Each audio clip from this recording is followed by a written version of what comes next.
Richmond, Virginia, 1842.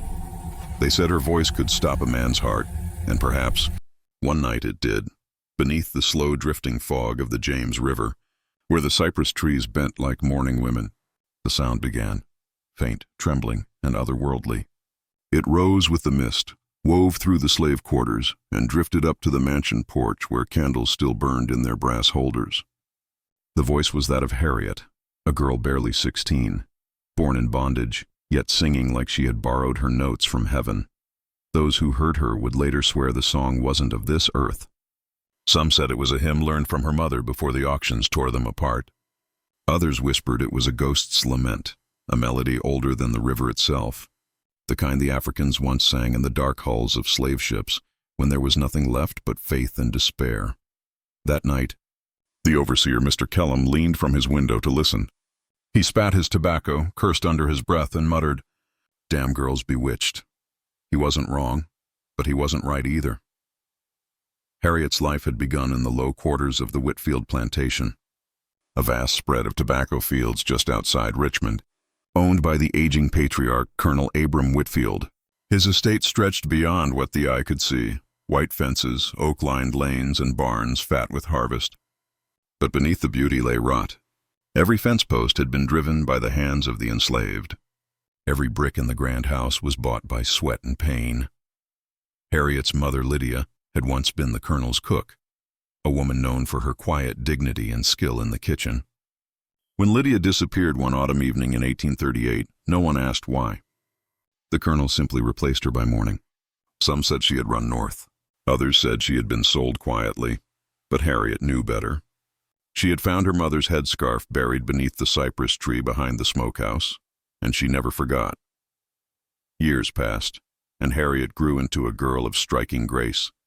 Her skin was copper dark, her hair long and wild, her eyes deep with the sorrow of 100 lifetimes. She worked in the laundry by day, scrubbing, folding, and carrying loads heavier than her frame could bear. But when night fell, when the stars came out and the cypress swayed, she sang, and every night the same song returned. "Carry me home, Lord, to the river wide, where Mama gone sleepin'." And the angels cried. The slaves called it the cypress song. They said if you listened closely, you could hear another voice beneath hers, faint and distant, like someone answering her from the grave. One night, a stranger arrived at the plantation, a pale man from Richmond City with a cane and a face carved from marble. His name was Dr. Elias Finch, a man of science and spirit photography, the kind who claimed he could capture ghosts on glass plates. The colonel, amused by such things, welcomed him for supper. Harriet, serving at the table, kept her eyes low but her ears open. Finch spoke of invisible energies, magnetic souls, and voices that leave echoes even after death. When he said this, Harriet froze. For weeks she had been waking in the middle of the night, hearing whispers around the cypress tree. Sometimes the river mist took the shape of her mother's shawl. After dinner, as Finch walked back to the carriage house, he heard something, the faintest strain of melody from the dark. He followed the sound until he reached the cypress grove. There she stood, a shadowed figure beneath the hanging moss, singing to no one. The moon broke through the branches and lit her face, and Finch dropped his lantern. He would later swear the air around her shimmered, that when her song reached its last note, he saw another figure beside her, a woman in the same posture, her hands folded in prayer. By morning, word had spread through the quarters. Some said the girl was blessed, others said cursed. The overseer threatened to lash her if she sang again, but when he tried, his horse threw him into the river. They found his hat floating near the cypress roots. The colonel ordered silence. "No more songs," he said. No more ghosts, but Harriet could not stop, because each night, when she dreamed, she saw her mother standing by the river, beckoning her to follow, and in those dreams, the river whispered her name. "Come, Harriet." Before sunrise, the river remembers every sin, an old saying among the slaves of Richmond.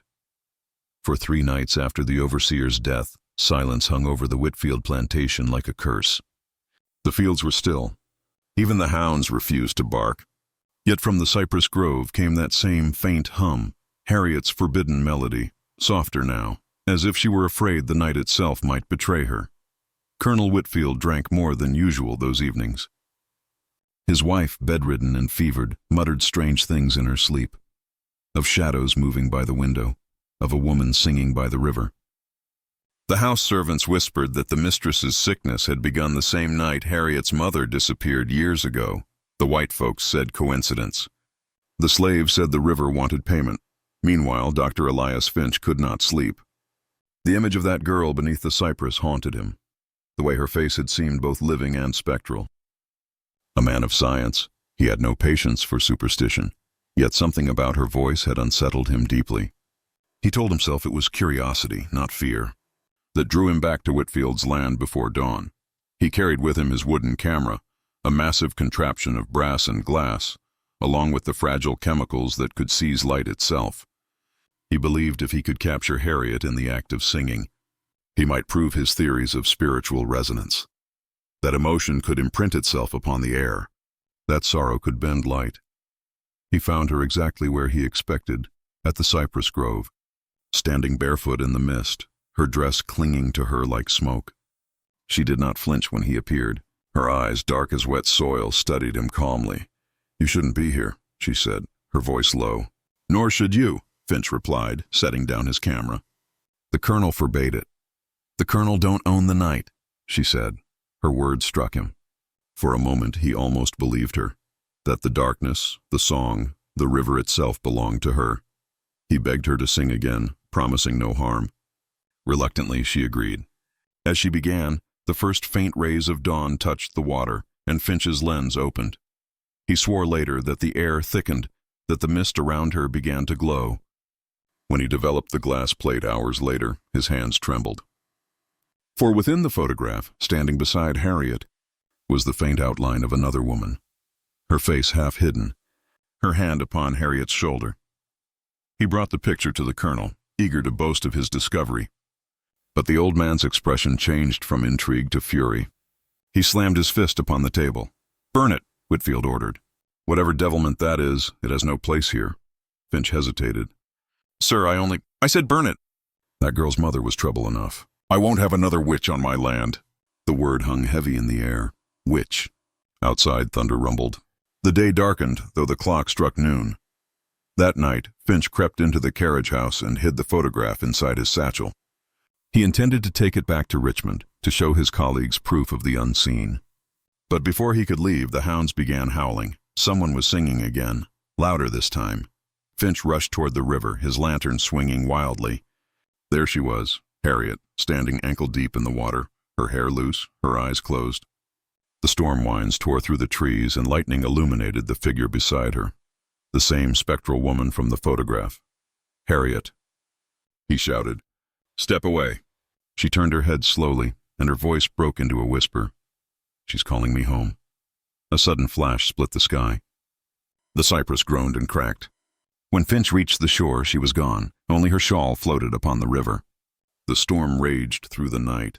By morning, the colonel's wife was dead, her face frozen in a look of terror. The slaves said the mistress's spirit had been taken in Harriet's place, that the river always balanced its debts. Finch fled Richmond soon after, pale and shaken, muttering to anyone who'd listen about a girl who sang her way into the beyond. He left the photograph behind, hidden beneath a loose floorboard of the carriage house. Years later, when Union soldiers came through Virginia, one of them would find it there. The image was faded, cracked, almost lost to time. But if you held it under the right light, you could still see them.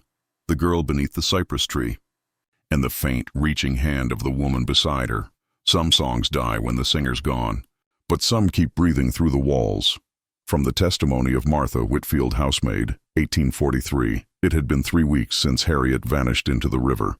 The cypress still leaned toward the current, but its roots bled sap like open veins. No one went near it anymore. The slaves crossed themselves when they passed. Even the colonel's hounds would not approach. The house itself began to change. Doors swelled and would not close. Glass cracked for no reason. And at night, when the wind died, the faint hum of a woman's voice drifted through the halls. Sometimes it came from the attic, sometimes the cellar. The song was always the same, Harriet's song, the one she sang to the river. "Carry me home, Lord." To the river wide.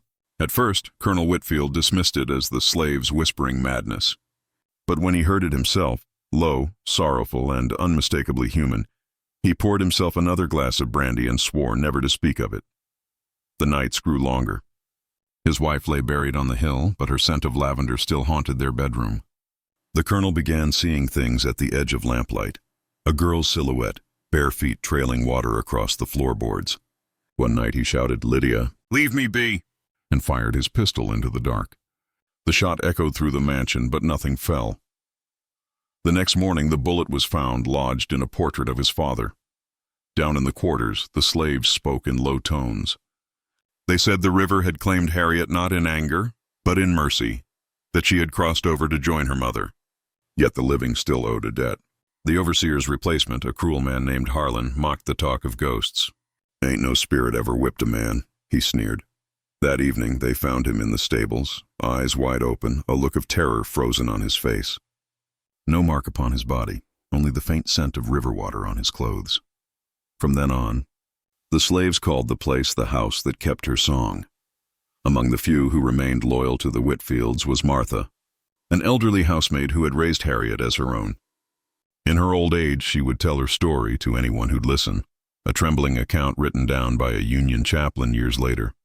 "It warn't no devil took that chili," she said. "It was her mama come back for her. I seen it with my own eyes. The night she gone, the river was glowing. I heard two voices singing, one above, one below. And when it stopped, the cypress cried."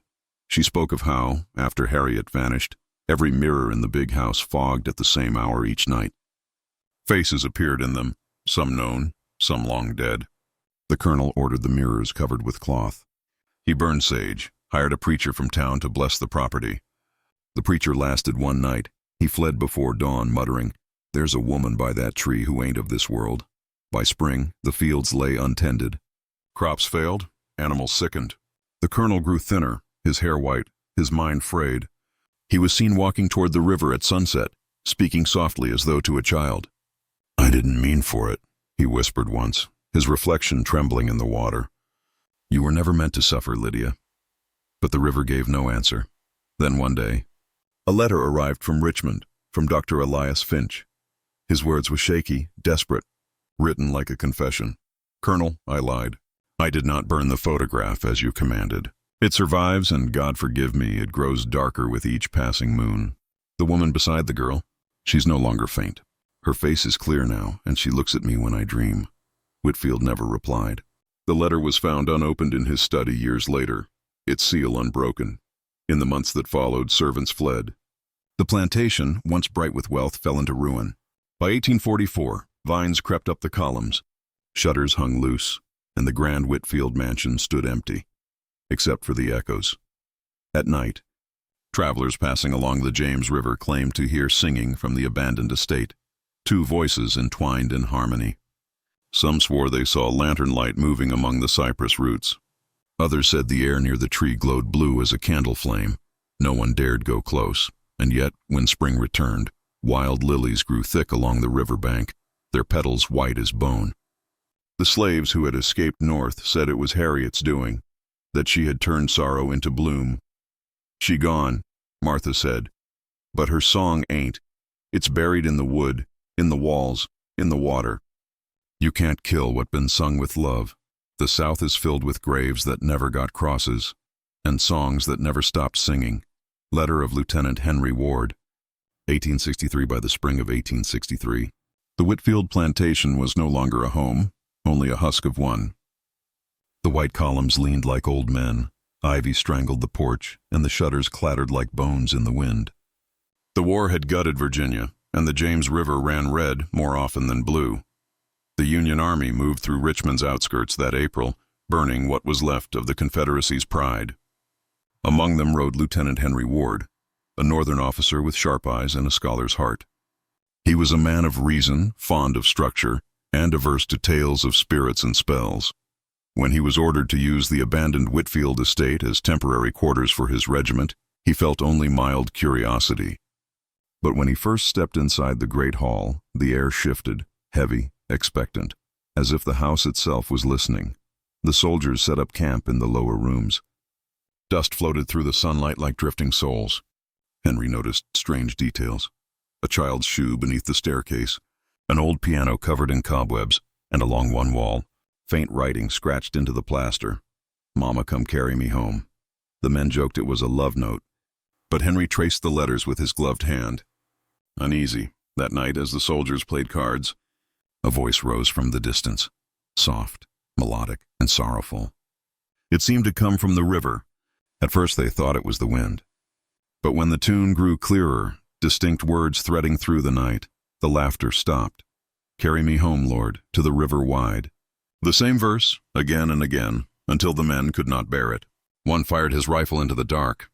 The song paused, then began anew, slower, mournful, like a lullaby for the dead.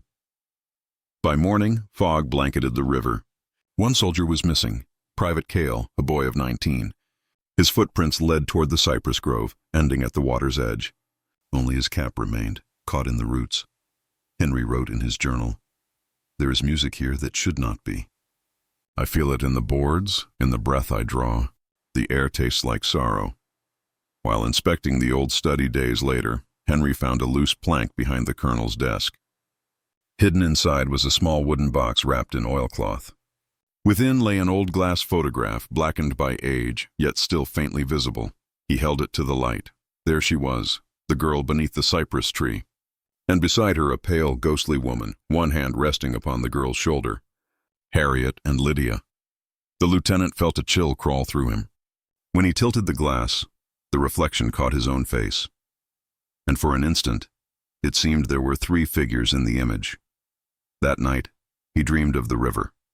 The girl stood in the shallows, her dress flowing like mist, her voice clear as silver. "You shouldn't have come," she said. "The house don't forget." He woke drenched in sweat.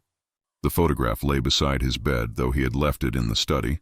Haunted and desperate for logic, Henry ordered his men to cut down the cypress tree.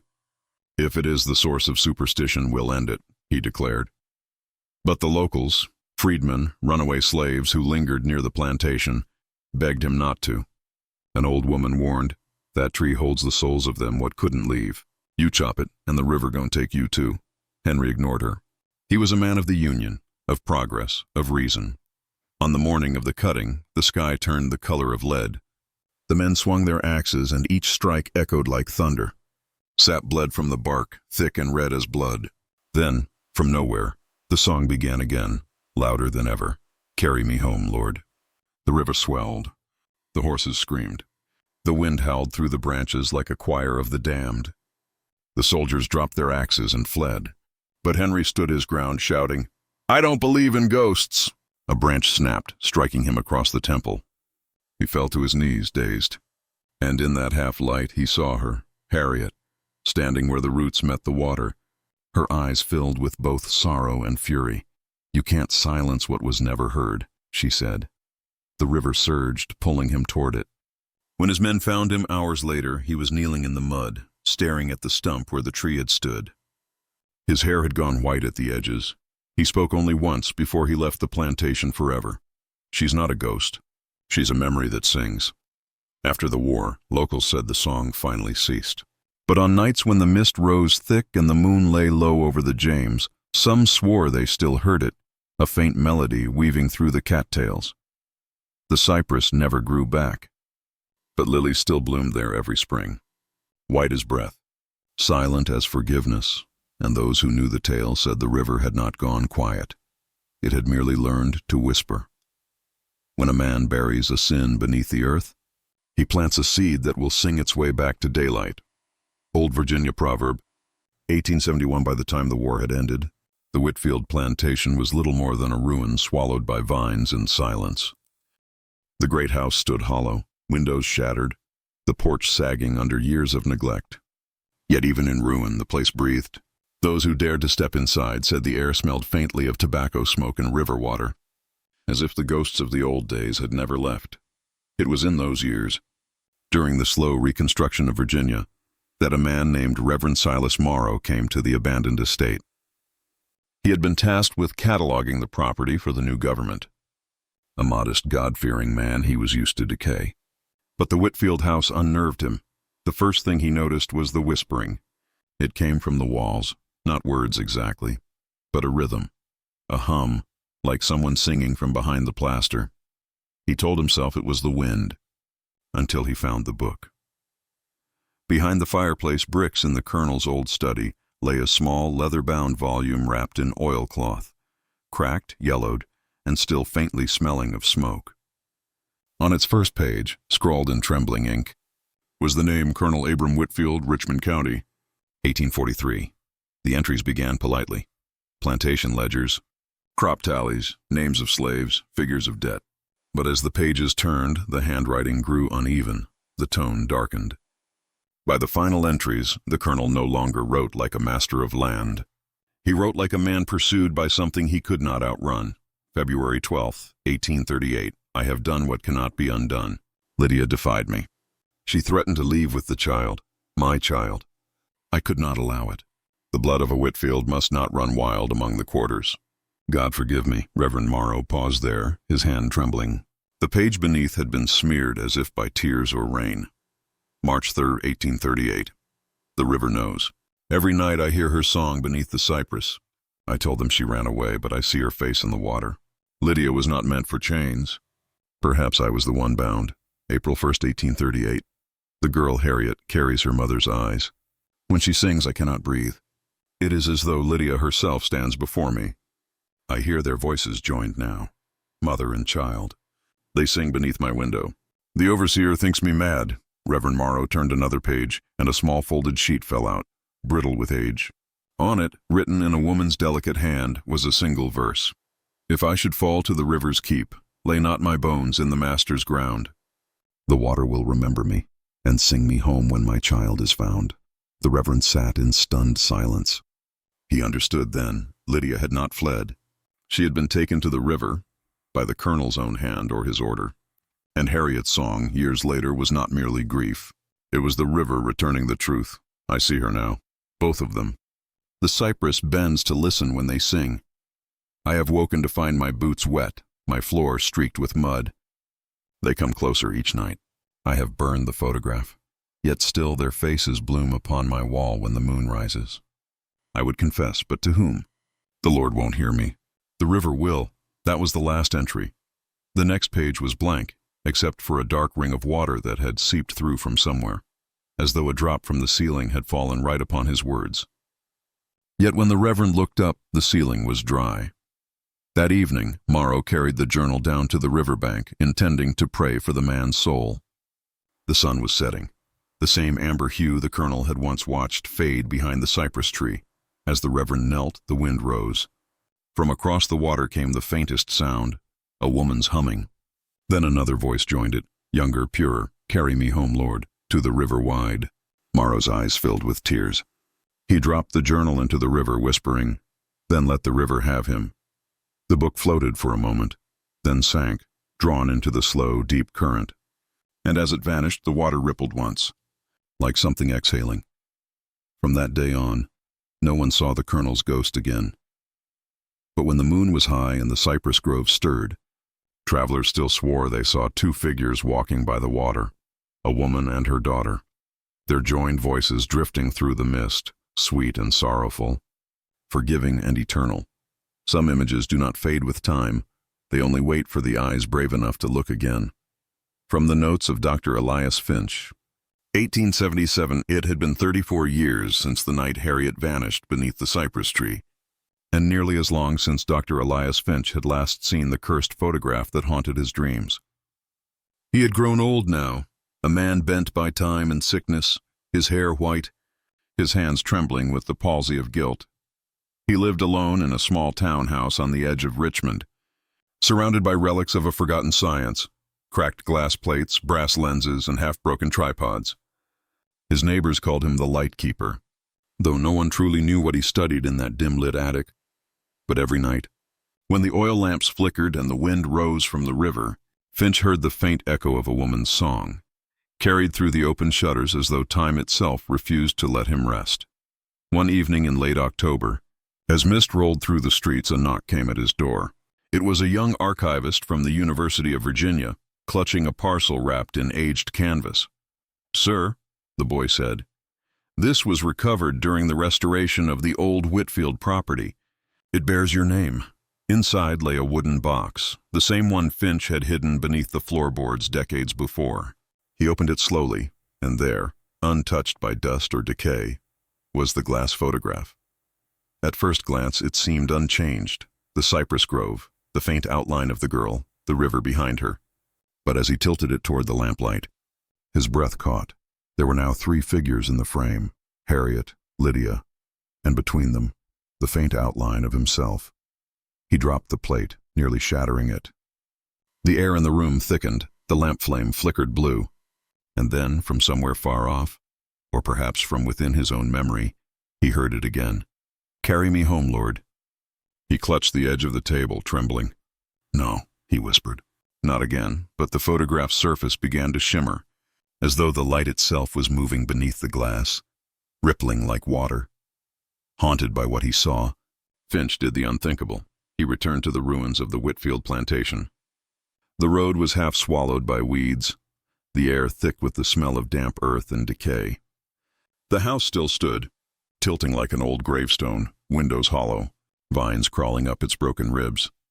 The moon hung low, pale and cold, and the James River whispered beyond the trees.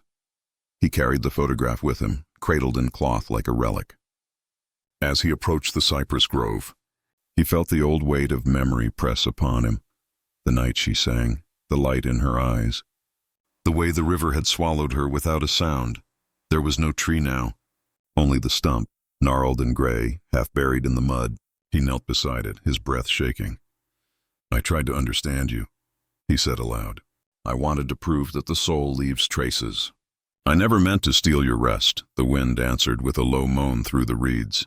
Then came a whisper, not from the air, but from the earth itself. "You saw, but you never listened." He froze. The voice was soft, mournful, unmistakably Harriet's. The photograph grew warm in his hands. The surface clouded, then cleared, revealing motion, not stillness. Her eyes blinked. Her lips moved, and though no human sound emerged, the words struck his mind like thunder. She was taken by the river. I followed her home. But the living kept calling our names. Tears filled Finch's eyes. "Then tell me how to make it right," he said. "Tell me what I must do." The air trembled. A faint shape began to form before him. A girl in a white shift, her hair flowing like river weed, her face half shadow, half light. Lydia's form flickered beside her, one hand resting gently on her daughter's shoulder. Harriet raised her gaze. "Remember us truthfully. That is all the living can do." As dawn approached, Finch placed the glass plate upon the stump of the cypress and set his lantern beside it. The wind stilled. The river glowed faintly, as though reflecting a hidden sun. The old man spoke his last words. "Then let this light be yours again." He lifted his lantern and smashed it against the ground. The oil burst into flame, licking the roots, the photograph, and the air around him. The fire burned pale blue, rising high, illuminating the 2 ghostly figures one final time before dissolving into mist. When townsfolk came days later, they found no remains of the man, only a melted lens, a fragment of brass, and a patch of lilies growing where the cypress stump had been. The photograph was gone, but locals said that when the moonlight hit the river just right, the reflection showed 3 figures walking together, hand in hand and fading slowly into the silver dawn. In the decades that followed, people told many versions of Dr. Finch's end. Some said he went mad. Some claimed he had discovered a new kind of light, one that could reveal not just images, but souls. But among the freed families who once labored under the Whitfields, his story became something gentler. They said the river had forgiven him, for he had returned what he stole. The image, the proof, and the peace. And sometimes, on quiet nights when the wind blew from the south, the people of Richmond would swear they saw a flicker of light moving across the old plantation grounds. Not fire, not lantern, but something softer, as though the air itself remembered how to glow. The years turned to dust, and the plantation lands sank back into the earth that once owned them. Grass grew where chains had clinked. Cypress roots drank the sorrow of generations, and the James River kept flowing, wide, eternal, and knowing. The name Harriet of Richmond faded from the ledgers of men, but not from the whispers of the night. Old folks still tell it when the sky bruises purple and the frogs begin to sing, about the girl who sang freedom into the water and vanished before the sunrise. They say her song still lives in the ripples, and if you stand quietly by the cypress grove at dawn, you'll hear her voice like the hum of a lullaby too ancient to die. Carry me home, Lord. Carry me home. No master could cage it, no photograph could trap it, no grave could silence it, for Harriet's spirit became the very breath of the South, aching, tender, and fierce. She belonged not to the chains, nor to the earth that held her, but to the wind, the river, and the dawn that rose over them both. And when the light falls just right on the old waters of Richmond, the river gleams gold for a heartbeat, as though a lantern burns beneath the surface, and a girl with a voice of fire and sorrow is walking home at last.